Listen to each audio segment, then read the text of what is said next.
Okay, class, take your seats. We're going to go over the homework. Well, I definitely failed this one. Okay, Simon, what did you get for question 1? I got x equals 3. Good job, that's correct. Oh, let's go! Let's go! Let's You go. already know what it is, yes, sir. And what formula did you use? I used the quadratic formula too. I'm sorry, what?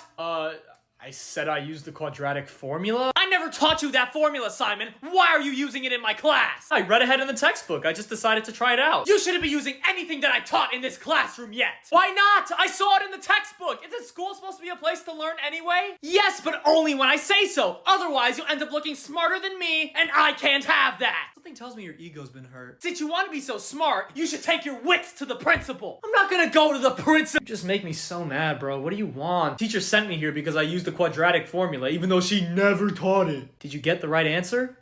Yeah. So what's the problem? That's what you're supposed to do. Exactly.